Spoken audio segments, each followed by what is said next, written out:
All right, so what we're gonna do in this next part, you're gonna see lots of videos, and the goal for this one was for you guys to say, I want you pretend like you're a driver.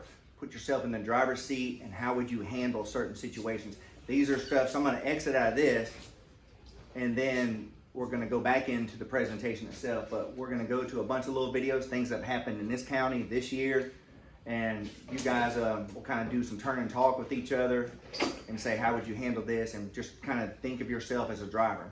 Some of these are things or drivers that did things wrong, stuff with students, things like that.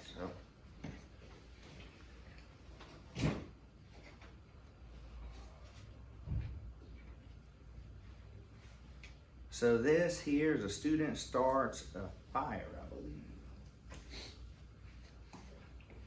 Oh, shucks.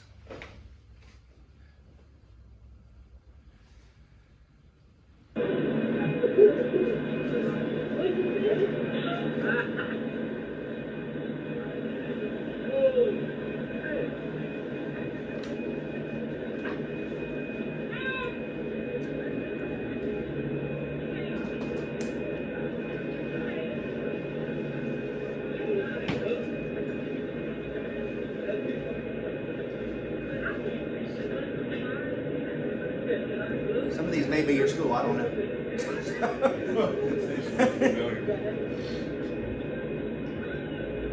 So she obviously has something here. Yeah. These are those high back seats I was telling you about, so the driver probably doesn't see what's going on.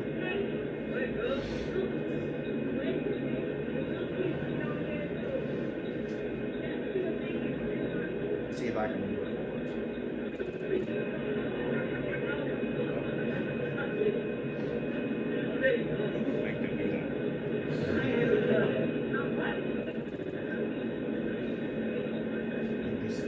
I know.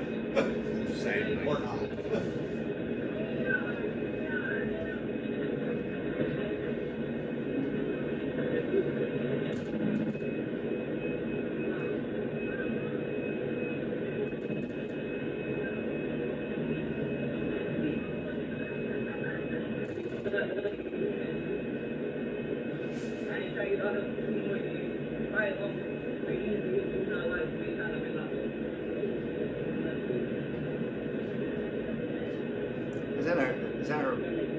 Is that a drink or her baby? It's like German or something.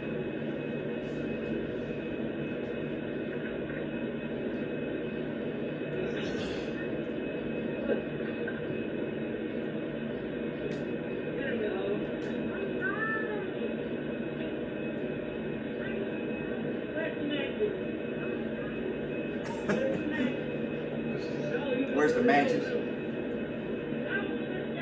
So she let it and dropped it on the floor. Yeah. Okay. So you just saw that right there. Who's that? Is that Miss Sophie? Who? Oh.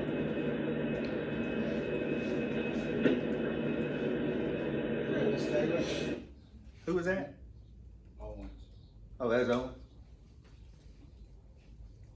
So anyway, she's retiring this year too. So. Did she say go get Miss Davis? Yeah. That's funny. All right, so you're the driver. You can smell something. You kind of identify it. How would you handle that? And think about yourself being on an island. You're out on the road by yourself. Pretty much same thing. Go in. And in her case, she's coming in from about 25, 30 miles north of the city.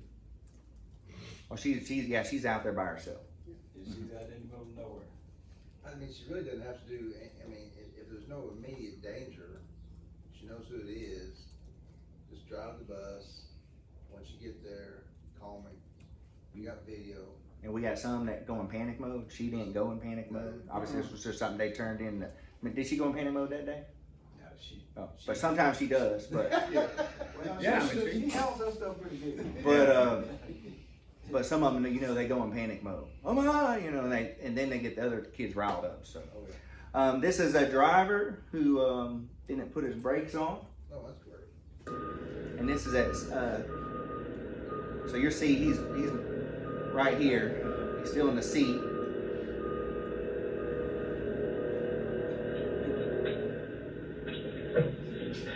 He didn't do it completely. He just kind of did it. Yeah.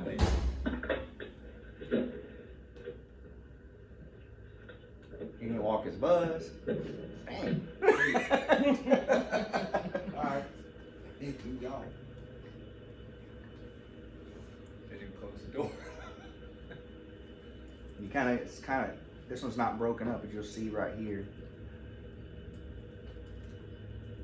Yeah, it's moving. There it goes. Uh-oh. So have you ever been to Spanish Fort Middle? Uh-oh. The hill where those buses park? Yeah. Kind of goes down like this. And this just starts speeding up from here. No, it doesn't. Oh my God. 13 tons, Oh its my own God. momentum. Oh, yeah. He needs a split house.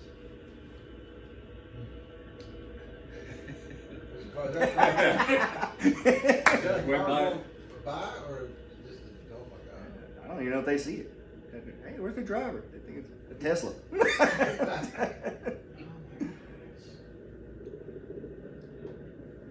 It's moving It's now. speeding up now.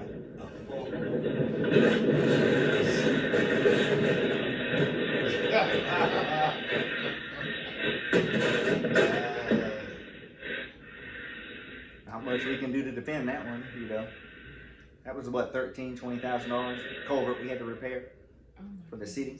How did they find out who made the phone? Someone reported it. Then we then, Bus then, down the road? then he notice it walking away or something. No, he had kids to bring that for early game. Came back, he went to the gym to get his stuff to come back and run his route. So he just gonna be gone for a second. Okay. But the bus was gone. And the only thing saved us was that culvert at the Yeah. bottom of the hill. Yeah, that bus would have kept going. Otherwise, it would have went on in the Jimmy Faulkner. And all we needed then was another truck or another bus coming, and it would have been a real disaster. So again, I'm just my ignorance on that way. Oh, hold on, I'm sorry. That's all right. What now?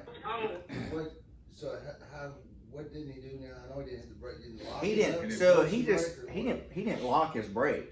Okay, so there's a like Yeah, a Yeah, emergency he brake. didn't do his air brake. All he had to put his emergency. All he had to pull it, and it would have parked that bus. So you have like You this. know, and he just Well, he may have kind of done it. You could tell he did something, did something. but he didn't lock it out completely. So it just got a little sloppy. I mean, but sloppy didn't get somebody killed. I So. know Yeah. the problem. He did out. Because he was running in quickly. I get it. He may not have pumped down his brakes, but he should have made sure he, pulled that emergency brake. So, because that locks it up too. So.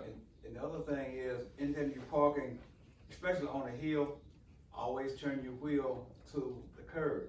If he had turned his wheel to the curb when it started rolling, because he was actually in the very outside aisle, because he's the last bus Okay. in lane 4, it would have hit the curb and never would have gone anywhere. But if you go over there right now, it's gonna be, his wheels gonna be turned to the curb. I'm in Texas one I still time. check him occasionally, and if you go right now, I guarantee you, his wheels is turned to the curb, even though he's in aisle 2. But his wheels are turned to, even in aisle 2, by the time they start getting momentum, it would have hit that curb, it still would have been enough to stop us. Like Mr. Tucker said, there's no park. Yeah, there's no park on the No. bus. Like, There is. The park brake. Park and brake. Oh, so like on He didn't here- pull it all the way. I'm talking about the gear, like No. reverse, No. drive. No, neutral. Yeah. Neutral is your park on the bus. But that's when you have to pull your parking brake, and if you're gonna leave it, technically you're supposed to pump it down. I didn't know that. So on this next one, high back seats here, but this kid has a gun right here. So. And this is in the back seat. You see this little girl in one of the narrow seat in the back. So. I think I was watching that yesterday. So he has it. It's like in his pocket or something. He moves it over.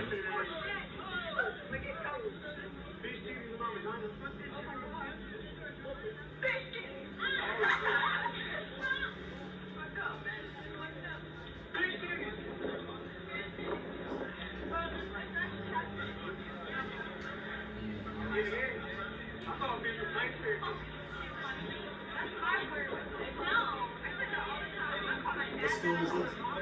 I'm not sure. It was an airsoft gun.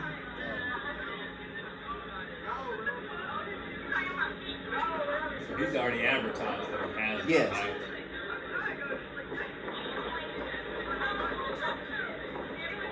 There it is right there.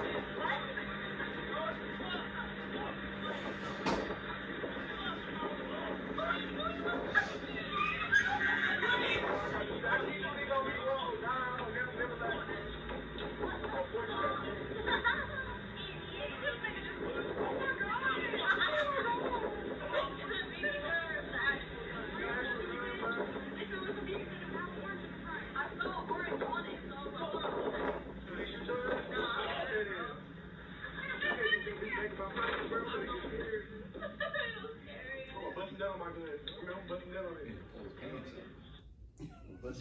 it. Brandon, do you remember what school this was? Like down here, Foley they're House. taking a dump. So, Yeah. so the driver. Do you remember how what you just got the call saying pull the video, right? One of those students the next day. So the next day report. Yeah, So you're a driver. You obviously you never saw that. that Take place. kid had that gun all over the school. What kind of gun? Is it BB gun or is it pellet gun or what? This is one you guys probably have to deal with quite a bit. And just so you know, we can. Brandon can always blur these out. So it was you guys here, so I just wanted to show you the whole thing. If we're going to deal with drivers and stuff like that, we'll try to best to blur everything out. So here's a kid that just kind of loses it with the driver. I think is. What do you remember this? His sister got off there, something with his sister. A sub driver on the bus, and this kid was trying to tell her how to do her route, this, that, and other, and he was just telling her all the wrong information. And he got off at the wrong stop here. Told her it was his stop, and she tried to stop him, but he got off, and then he got back on before she pulled off, and then this is the video of when he got back on.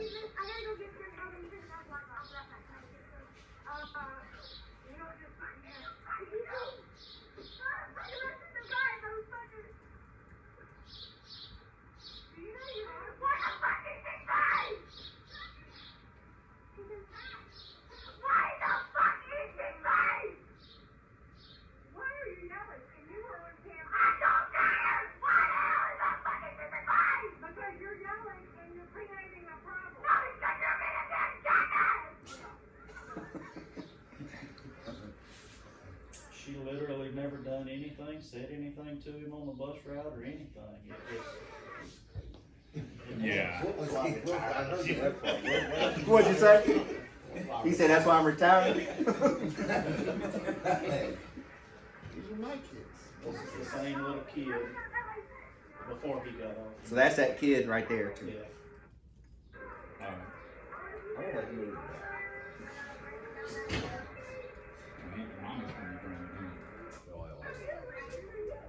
That's just gonna When his dad seen this video, it was he didn't believe his kid would do something like that until he saw the video. Ooh, that's that bad, Yeah. I can't really say the driver did anything wrong. She never.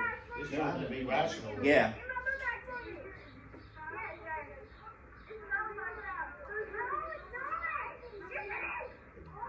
You can tell he's already wound up right there. So. Yeah. Because somebody said this is gonna stop.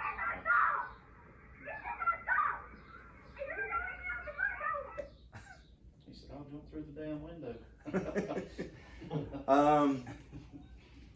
He's lucky he didn't get hurt. So here's a fight on the bus, I couldn't have done and this is at the school. And you might make a call later yourself when you see this. So. They got the masks on. That'll be this year. Wait till the mom. Let's get back on. Is this a murder? No. Now you guys, all you have been in high school or middle school. Normally fights don't last that long. So I don't know why. Like the longest I had of Euro was 15 seconds because they wanted someone to break up a fight. But This guy's trying. this guy's going at it right here. So Aren't these girls? Yeah. yeah. Yeah, the worst one. They are the worst. You don't get into some girls. Flying. I don't hear the driver saying a thing. There was weed in the aisle outside the bus on turned on him, he was even off. She got it. Now the She driver's got saying it. so. Payback. Yeah.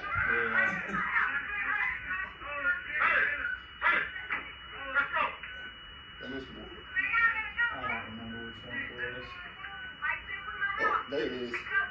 Oh, They just oh, don't stop. wait till I get off. You get off my here, I see it. Now,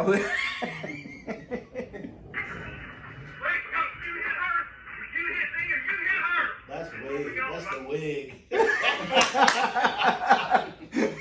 I was gonna make it a test question. I said, no, I better not make that a test question.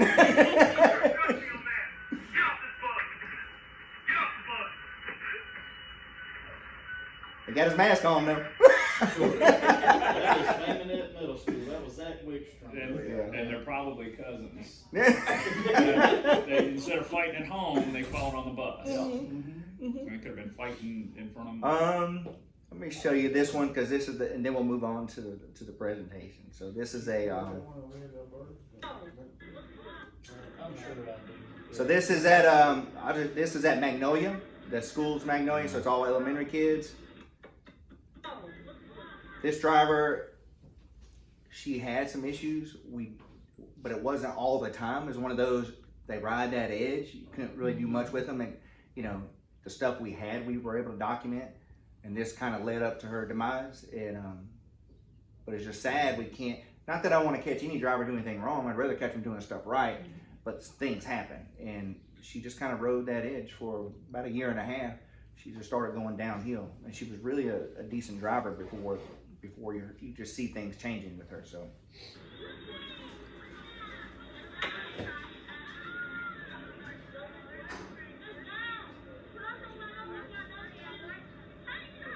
We always encourage them, you need to be looking at these kids getting off the bus, tell them bye, things like that. She kind of looks. She counts on this girl to keep reports for her. And then right here, Oh, gee.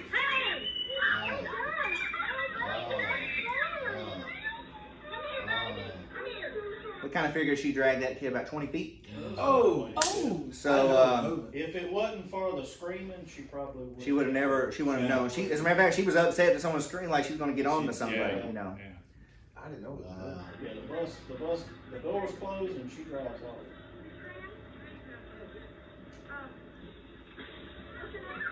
The bus is leaving now. Is that about her head? His head's in the door. His arms are in the door and his head is out of there. His head and his feet are out of there. I just happened, I always try to go to different places. I just happened to be at Magnolia that afternoon, waiting for buses to come back in, say hi, and then she calls me. I had an incident. She kind of tells me about it. I'm like, well, we're gonna have to investigate this. And then we see this, and there's more than an incident. You know, it's pretty bad. Luckily, it was one of those parents. He didn't go after the county or anything. He just was upset. He wanted something done. Yeah. So Usually obviously, it does in this case, this is obviously something turned over to HR immediately. It was out of my hands. That's what we always tell the drivers: don't take it out of our hands. We're going to try to help you until we can't help you. So that's probably been our scariest thing this year. Now we've had when Baby Ned, the driver, brought a gas blower on the bus. I wanted that video. We can't find it anywhere. That was before And he was I watching started. this kid in the back. Like, he brought him on the bus because this kid was always throwing paper and stuff. But he just let his anger build up. And he didn't say anything to the kid. So I guess after a week or two, we can see it in the mirror too. He's watching him watch this kid. He's not watching the road. He's just getting mad. And then he pulls the bus over. No, he doesn't pull the bus over. He stops the bus in the middle of the road, pulls his brake. We don't know what's going on. He's not saying a word. Gets out of his seat. It's the funniest thing to me when you watch it, but it's not funny. Gets out of his seat, pulls behind his driver's seat, pulls up this gas blower, and he's got the gas blower, and he walks the back of the bus, starts spraying this kid, and with air. And then he never says a word. Goes back to his seat, turns off his gas blower, gets in his bus, and drives away. And all we get is a call that, hey, someone's got a gas blower on the bus. That's how we found out about it. And I think he resigned on his own. So But yeah, the drivers let things build up, and I get it. So we always try to send out messaging now. Hey, remember, you guys don't hear, but I'll send out messaging to the driver, and I send all these guys, I'm tired of these messages. Hey, remember you're in that last 6 weeks or so, keep calm, don't overthink things, don't let pressure build up for you, call somebody, talk. We try to do those little reminders.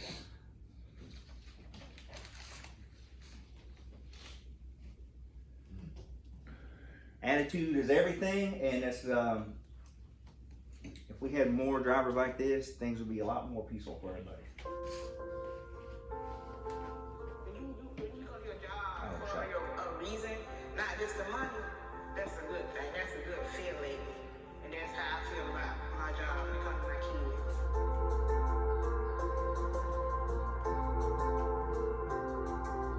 When it comes to my students, I call them my babies.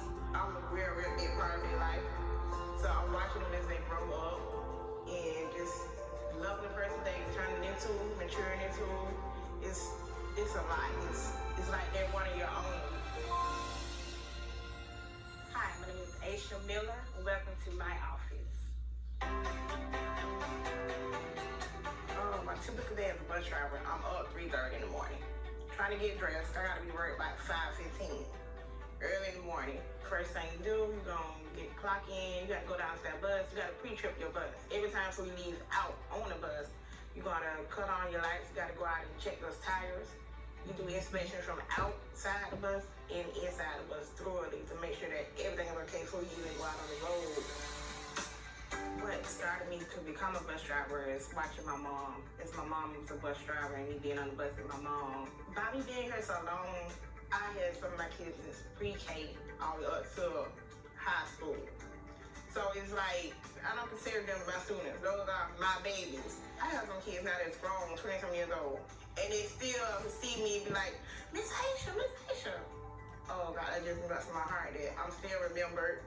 I'm very attached when it comes to my kids. I'm very, very attached.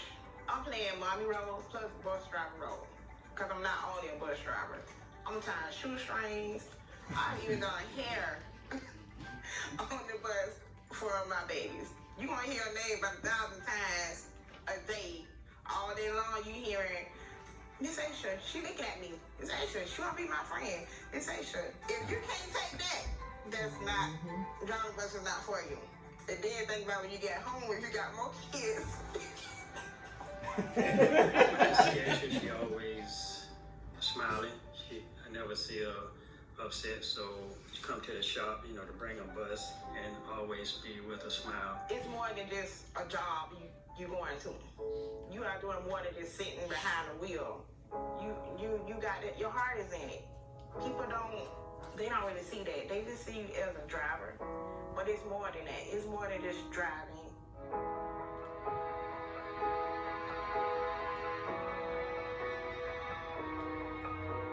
She's had the same route for several years. She comes in on time every morning. She's ready to go get her babies. That's what she calls them. You really get to know your children and care about them. And she really does love her kids, her babies. I think that's just Aisha. That's just her. I have changed student life for being so stayed in trouble at school all the time. Every time I come to school, I'm in trouble. And you sit there, you have a chance to talk to that child. And when you change a child's life, I'll never forget, he ended up on the scholarship, football. I was so surprised and so excited. And what really touched me, he asked me to come with him to sign off on his scholarship, to help sign out on his team. That, oh my God, I cried like I was a mama. That thing still touched me to this day. That I was able to be a part of his life like that just by talking to him in the mornings and the afternoon, telling him, you could do better than that. I know you could do better. And that he sat there just knowing that he listened to me. That he was actually listening. That's a loving feeling.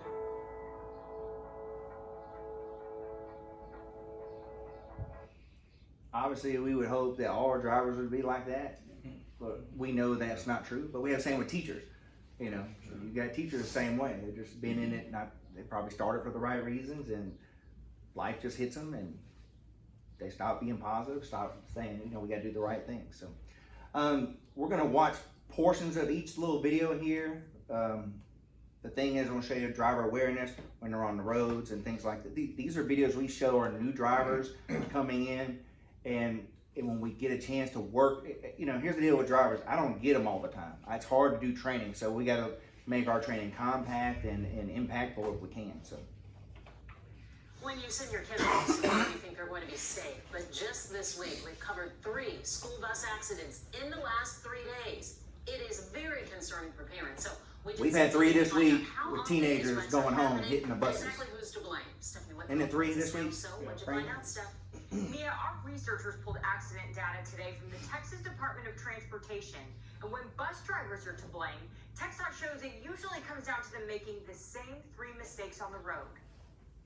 Every day this week, Air 11 has been over the scene of wrecks involving school buses. Today, it was this bus in Crosby with 15 kids on board. Yesterday, an empty HISD bus crashed on 288. Both of those were minor, but Monday, a 5-year-old boy and his grandmother were killed. You know, that was my life focus, was to train him up to be a decent man. We sat down with the boy's father, Joseph Salazar, yesterday. He says Joey was in his car seat riding with his grandparents when they were rear-ended by an Alvin ISD bus. But my son was innocent, you know, and my dad is 63, he'd never been in a car accident. This was the first time in Kermit ever to be an accident. DPS troopers told us early on the bus driver's speed was likely a factor. TxDOT statistics show that's been the case in 72 school bus crashes in Harris County in the last 3 years. The other most common offenses for bus drivers are failing to yield and failing to drive in a single lane. But most of the time, it isn't the bus driver's fault. Harris County school employees have only been ticketed in about 12% of bus crashes since 2014. Charges in this deadly crash are still up in the air, but this father tells us he's already found peace through his faith. I don't understand it all, but one thing I do know is that God is good and that He escorted my mother to heaven, and they're both with the Lord today. Now, things happen. Like I told you, not that I caused the accident, but it was right there at Fairhope when I was just waving at a driver, hey, good morning. And he bumped a car that slammed on brakes in front of him. But this is obviously going really fast. That shouldn't have happened on a main road like that. And it's something we preach all the time. Obviously, they were distracted. They could have been distracted by multiple reasons. We don't know. It might have been their phone, but it's more likely kids acting up in the back. They looked up, maybe got on to somebody, and bang, things happen. So there's a driver who did not have a seatbelt on. This video shows a school bus driver popping out of 70 years old, crashing into a home in Carmel. Police say it happened because the bus driver, 73-year-old Jack Thomas, was not wearing his seatbelt. Today, we sat down with the transportation director of the Greenfield Central Community School Corporation and showed him that video. 24-Hour News 8's Aaron Murphy has his reaction. Aaron. Well, Eric and Debbie, it's the law for school bus drivers to wear their seatbelts. Numerous transportation officials have told me every year during training, bus drivers are reminded of that. This video is so shocking, Transportation Director Bill Redmond says every driver needs to watch. No. It's hard not to react. A school bus driver being propelled from his seat, barely holding on to the steering wheel before letting go and tumbling into the stairwell. I'm surprised that he bounced that far out of the seat like that. That kind of... He was in an air ride seat, and they're kind of bouncy. He didn't have a seatbelt on. Had he had a seatbelt on, that would have never happened. So it looks like when a bus flips. Not pretty. Here's an accident. A driver in Seminole County who ran a red light and plowed into a power pole earlier this month is now off the job. And brand new right now, we're seeing video from inside the bus just as that crash happened. Several special needs students were on board when the bus driver ran a red light in front of Red Bug Lake Elementary, hit a car, and then a power pole. West 2's Marina Morocco joining us live with more of this video. And Marina, the bus driver has now resigned. That's right, and this is a copy of his resignation letter. He turned it in a day after the accident, and on December 11th, the school board approved his resignation. Watch as the school bus driver tries to take control. I'm sorry the of volume's all steering messed wheel up, After so. crashing into a car and running right into a light post. According to FHP, it was 66-year-old Jack Timmel who ran a red light and struck a car making a left turn onto the same road he was traveling on. On Tuesday morning, December 4th, 6 special needs students were on the bus on their way to Redbug Elementary right across the street from the accident. Everybody all right? An accident which could have been much worse if those 6 students hadn't been strapped in. But watch again as one of the adult supervisors on the bus swings off the seat and right into the aisle. The bus finally stops after hitting the light post about 30 feet from the intersection. Yeah, you see how sparks Sparks things flying as the bus careens right into it. We spoke to a parent at Redbug Elementary. She watched the video in awe. She was at the school volunteer. So there's a few things here. This driver had multiple problems, and I don't know. That's why we always, people don't want to document. You got to document. You know, that's the only way you can get rid of bad people. And we'll finish listening to this in a minute. Not that I don't want to lose people, but if they're not gonna pay attention to what you're doing and grow from being spoken to, then we got to have some kind of tools to get rid of them. He was in trouble like 3 or 4 times, I believe. They hit a power pole, so we don't evacuate kids when they hit it. We can't get them on the ground like that. So we had one. What's the one in Daphne? The guy that thought he was on a live wire, so we would keep those kids on the bus. But he actually evacuated those kids, but luckily nothing happened. So, because that you don't want to obviously put them on the ground when they're hitting a live wire. So. During that morning and knew something was wrong when the lights went out. She knows it could have been a lot worse. I do believe seatbelts played an important role in keeping all the students safe. It's a tragedy what happened. It's scary. It's sad. It's full of emotion for me as a parent. And I'm glad that all of the children on here walked away safe and unharmed. Now, some parents did express concern that bus driver was driving on the day of the accident because back in January he had another red light accident at this same intersection, this time with high school students on board. Nobody was injured then. He was cited for that accident and was also ticketed for this most recent one. Reporting live in Seminole County, Marina Morocco, West 2 News. All right, this has no sound, but I want you to think about what you would do. So you're on a rural road, it's kind of hilly. All these drivers think they're protecting their children.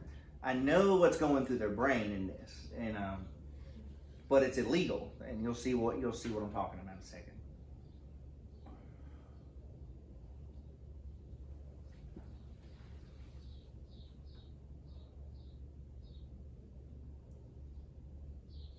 So in her mind, she's thinking, oh, I'm protecting my children, making these cars stop. But she's endangering that child because cars can go around that way. First of all, she's wrong for crossing the line, thinking she's stopping traffic. That's what her idea was. I'll just stop traffic, make sure. We get it, but it's illegal, and bottom line, she just needs to teach her kids how to cross the road at the right time, and that's how she needs to proceed. And she chose, well, I'm not saying it's she, could be a man. So.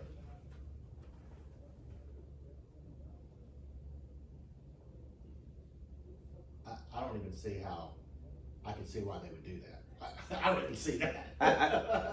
And, well, that's what goes through their mind. They think they're stopping traffic, you know.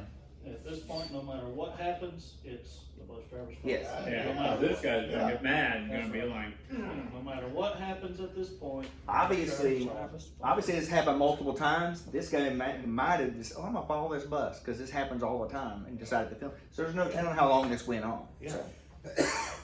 And that's not something I can see on tracking. It takes citizens to report this stuff. Yeah, we've had it happen, and it's been corrected, but we had one in a special needs driver in Perdido, foggy.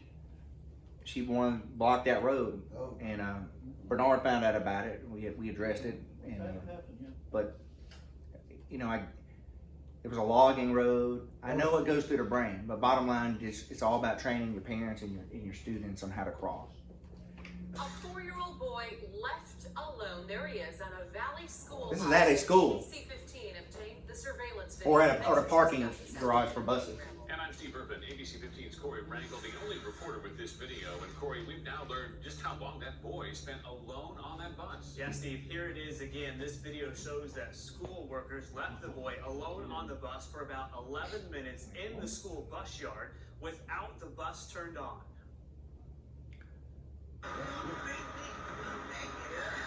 This video shows the bus on the way to the school bus yard after it left the boy's school. 4-year-old Floyd Smith fell asleep and never got off. Both the driver So that's and obviously the a bus pre-K lead kid. somehow missed the boy and left him on the bus. About 6 minutes later, you can see Floyd look around his seat and then behind it, appearing confused. A few minutes later, a third school district employee gets on the bus, sees the boy, but does not help him. That's what- Instead, the worker goes to the back of the bus and spends 5 minutes installing car seats on the bus. That's what gets me. When the I'm like, worker what the is heck? done, he finally goes and gets the boy help after leaving the boy alone again. Yeah. And tonight at 6, we're taking... So I mean, there's just no excuse for stuff like that. And all that driver had to do, and they had an assistant on the bus too. Somebody had to walk the bus, and they chose not to. You know, it's just crazy. So the drivers see a lot, but things like this shouldn't happen. Go ahead, But Bernard. on all our buses, we have the No Child Left Behind. So they can still leave a child on, but they have to walk to the back of that bus to turn that No Child Left Behind off before they get off the bus. You can't just switch it off and walk off. So in the old days, they had the sign you had to go hang up. Now the buzzer goes off, so you have to walk this bus. Yeah, that's much better. So like all the schools now, a lot of them are doing PBIS, positive behavior supports. So the industry, and transportation calls themselves the industry, they're kind of going to that too. It's a little different. And so our next little part here will kind of go into that. We work, like I said, we don't get, so these older drivers that have been driving forever, we don't get them a lot, you know. So when we do get them, it has to be directed towards certain things. We get them for orientation, things like that. So I can go through some of this with them. I had talked to HR a couple of years ago. Can I bring them in? Can I just offer classes and stuff during the summer? No, you can't do that. It's illegal. You got to pay them. I'm like, you know, there's got to be something, but right now there's not. So when we do things, like I said, we have to find a way to, who do we direct our training toward? So right now it's all new drivers and things like that. When we get a chance to do orientation, I only give them 4 hours. So that's a short amount of time. So our guys, our route specialists, are very good about going about trying to go over these things with them. So the next part, you kind of see that. I always tell the drivers, we don't know what they experience at home. Here's a nice little family. But there's a seedy side to poor old Fred here. He's having to travel around in the van. Sometimes they're homeless.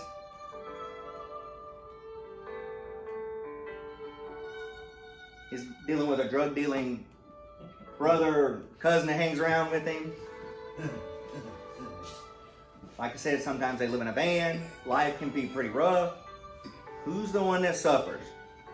Scrappy do. Scrappy has anger issues. He's on the bus with the other friends, and he's always getting in fights. He's the bully in the school. What about this little character here? Yogi and Boo Boo. Who would think that would be bad? But Yogi has a dark side.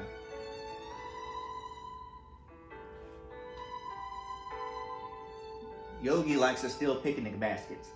And he takes Boo Boo with him on his thieving sprees. And he's just taking care of Boo Boo since his mama was killed in a freak hunting accident. Who suffers? Boo Boo. Oh, the perfect little family here. But there's a dark side with this family. This was written in 1962.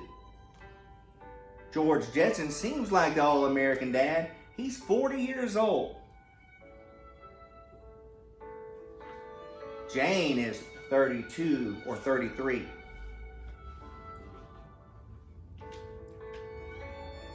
George has been with Jane for a while now. He's tired of her going out. He's abusive, takes her money, gives her an allowance. She can only do certain things. But here's the kicker. So he's 40, she's 32, daughter Judy's 15. So if you do the math, in today's day and age, George would be considered a pedophile. He met poor Jane while she was still in high school, and he was 24. Who's the sufferer? Who's the one doing without anything? Poor Elroy. He has an imaginary friend, his dog. But here's the one that gets us all. Who suffers the most? We all have our parents and our kids that don't take care of their children the way we think they should. So life can be kind of tough. When we're dealing with our drivers, our new drivers in particular, we get a lot of time with them. We spend a lot of time with them. They go through their driver training, and then they have to go through our management training. So we try to share anything we can update and try to give them. A lot of times you're dealing with retirees. I think one of our guys in Fairhope, he's a lawyer. I don't know why he's driving a bus, but he likes it. He does a great job. He has great people skills. We have another guy who's a retired, who's the one in Fairhope that's a retired air traffic controller. I don't know why that man's driving a bus. We've had retired engineers. We had a guy in Daphne who managed a company in California with like 1,000 employees. He retired.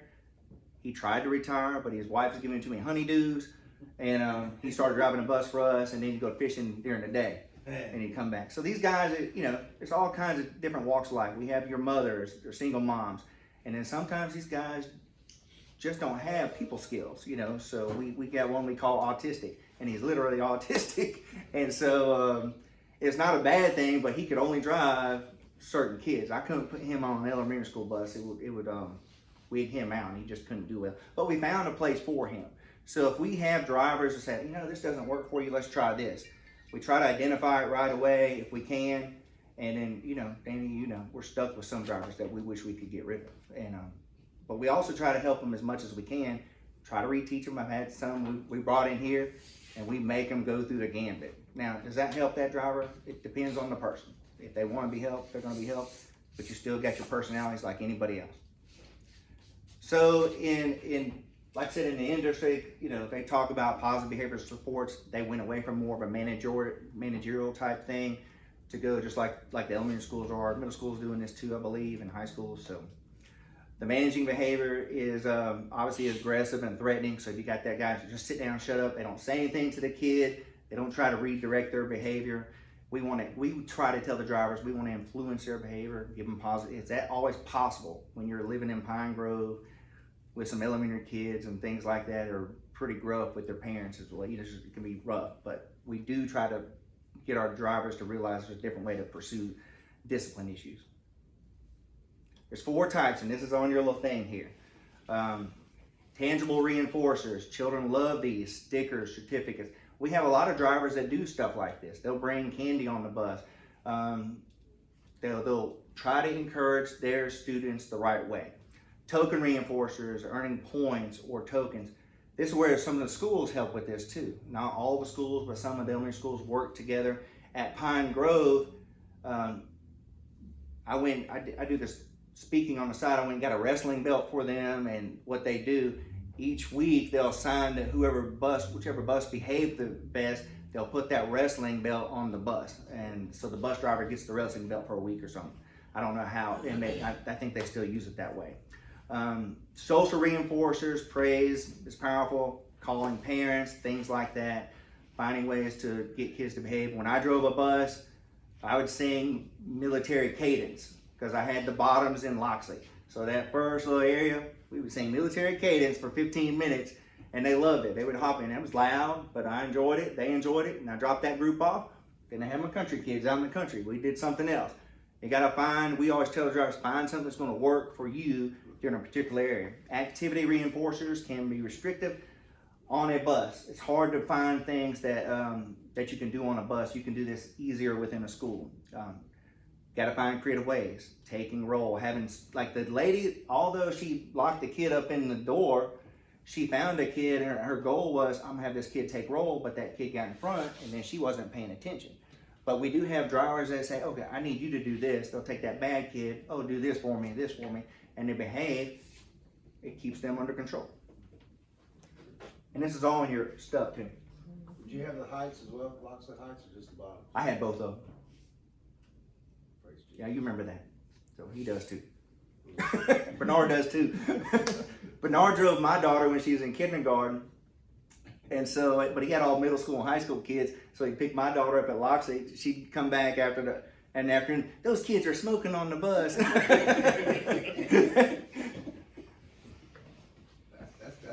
being good. Yeah. We always tell the drivers there's certain keys to success. Know your own personality and style. We do some training with them, sort of on the DISC method, Myers-Briggs, where we explain the different styles. So Brandon has a personality style. I have one. Brandon, we were just talking about it yesterday with people in the office. He's more calm with his demeanor. I can be more high-strung. So how do we balance that out with our own personalities, with the kids' personalities?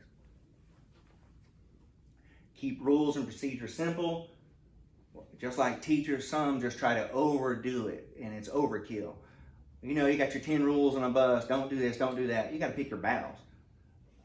For me personally, if a kid has some water, I'm going to leave you alone. You know, that's not a battle I need to fight with a kid. But we still have some, put that away, dude, you know, and it causes them problems in the long run. You're getting silly write-up forms.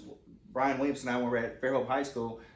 We would take turns with this one teacher who had like 500 write-up forms. It was chewing gum. I mean, you're dealing with a high school kid. You're really writing up chewing gum? And silly stuff like that. Find ways to incorporate positive reinforcement. This is so simple, and we try to tell them, greet your kids in the morning. Find ones you can talk to. You see someone that's solemn and sad, try to communicate with them. Hey, baby, what you doing? You feeling all right? You know, tell us about your day. And in the afternoon, you see them, same thing, just greet them. How are you doing? Well, how can I help you? And some choose not to. Brandon was watching videos we were talking about a couple weeks ago. They didn't say a thing. They're just looking forward. So there's no rapport at all with some students, and then that driver's having issues. Make changes first. If what you are doing isn't working, ask a peer for help. So we get our drivers, we tell them, hey, communicate with another driver who doesn't have issues. I think in Spanish Fort, they're pretty good about communicating, aren't they? So the drivers kind of get with each other, and when they're done with their morning rounds, kind of bounce ideas off each other is really helpful. So, when to suspend. Now this is always the hardest for elementary people. These are all high school people in here, except Matthew, but he's at virtual school now. So we just try to give them some guidelines. I wouldn't want to police that throughout the county because every feeder pattern is different. Foley's different from Bay Minette, Fairhope's different. So these are things people have done in the industry. You know, in other elementary schools, when I go to these conferences, how do you handle this with suspensions and stuff? A lot of these people, when we go to these conferences, they're private companies. So bottom line, if Eric acts up on the bus, they can just boot him off. And mom has to bring him to school, but we're not a private company. We have to find ways to make this work. So a lot of times when I'm talking to elementary administrators, go through a process. Obviously you want to try to train the kids up to ride the bus, a warning, call to a parent, a situation depending, maybe a one-day suspension. Really build that up with elementary. It shows you've done your due diligence with an elementary child before you put them off for the semester. Middle and high, you guys know the deal. If you're a high school kid, you're getting off the bus. On time to fool with you. So it's not worth it. You know, by this time and this age, you need to know how to ride the bus. I know there's certain circumstances, obviously, you know, depending, but just kind of go through this process. Obviously you know the kids that you're gonna have to deal with like that. That's normally what we get with principals and young administrators. What do we do? So that's the kind of guidelines I share with them. We've gone over the evacuations, and that was it for today. You guys got any questions? How many participants completed the smoke on the bus? Participant? Yeah, we're gonna initial off on you. Oh, okay. Yes. Get my credit. Yeah, I want you to get your credit. That's why we did this. And like I said, what I try to do is kind of match these with your little PowerPoint, Y'all got any questions for today? The goal, like I said, we share this with our new drivers. And when we get the drivers, for example, in the summer, when we can do different things with them for orientation, there's so much stuff. We got field trips, how to break things down, but we try to fit this stuff in pretty quickly with them.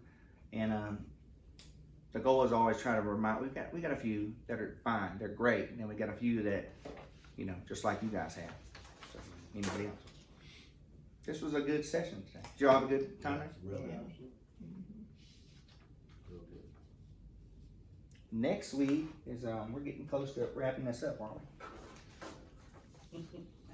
I've enjoyed it. Next week's our last day? Okay. So next week when y'all come, we're gonna do what we do, like what said with the special needs drivers and their pairs. We're gonna give you gonna give you like a breakdown of student behavior, student special needs, and you guys are gonna have to develop a route. We're gonna give you can bring your phone, your computer, however you wanna do it, to do Google, and you need to find the shortest way to get to school in a certain amount of time. And then you'll have to identify where to sit kids on the bus. So you guys are gonna be working together. So one, like you two would be the driver and pair, you kind of design that route. So we're not gonna give you some craziness, we'll give you like 6 kids. But some of that'll be kind of difficult because I might give you, the one like we have in Robertsdale, that lives in Robertsdale, but we have 2 different buses trying to get that kid home and to school. It's really difficult, and that's the only way we can make that work. So, and then you guys will be done. So that's really just a project-based thing next week. If you guys can, you will be paired off. If we got it like this group here, you'd be like 2 and 3. We'll work it like that. So, other than that, we're done. Take some donuts with you. This will be the final exam, have a great day. And then the last part is when you will go online once I mark the credit. I'll mark it as complete pending